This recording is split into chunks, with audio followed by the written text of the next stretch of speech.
The philosophy of the Tao is one of the two great principal components of Chinese thought. There are, of course, quite a number of forms of Chinese philosophy, but there are two great currents which have thoroughly molded the culture of China, and they are Taoism and Confucianism. And they play a curious game with each other. Let me start by saying something about Confucianism, originating with Kung Fu-tzu or Confucius, who lived approximately a little after 630 BC. He is often supposed to have been a contemporary of Lao Tzu, who is the supposed founder of the Taoist way, but it seems more likely that Lao Tzu lived later than 400, according to most modern scholars. Confucianism is not a religion. It's a social ritual and a way of ordering society, so much so that the first great Catholic missionary to China, Matteo Ricci, who was a Jesuit, found it perfectly consistent with his Catholicism to participate in Confucian rituals, because he saw them as something of a kind of national character, as one might pay respect to the flag or something of that kind in our own times. But he found that Confucianism involved no conflict with Catholicism, no commitment to any belief or dogma that would be at variance with the Catholic faith. So Confucianism is an order of society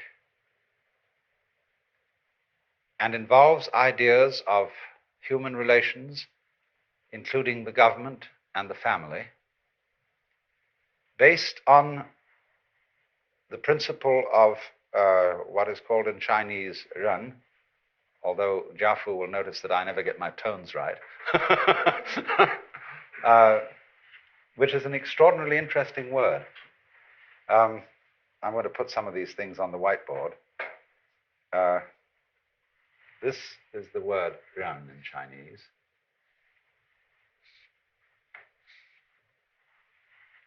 And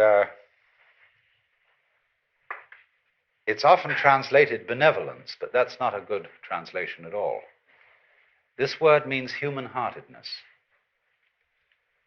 That's the nearest we can get to it in English. And it was regarded by Confucius as the highest of all virtues, but one that he always refused to define. It's above righteousness and justice and propriety and other great Confucian virtues.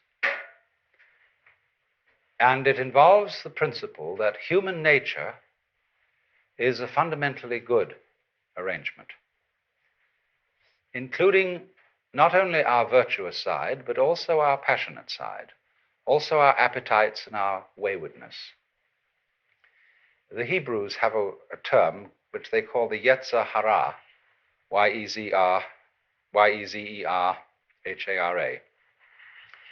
which means the wayward inclination, or what I like to call the element of irreducible rascality that God put into all human beings. And put it there because it was a good thing. It was good for humans to have these two elements in them.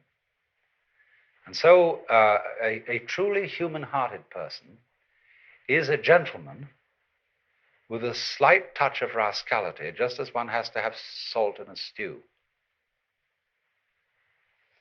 Confucius said the goody-goodies are the thieves of virtue, meaning that to try to be wholly righteous is to go beyond humanity, to try to be something that isn't human.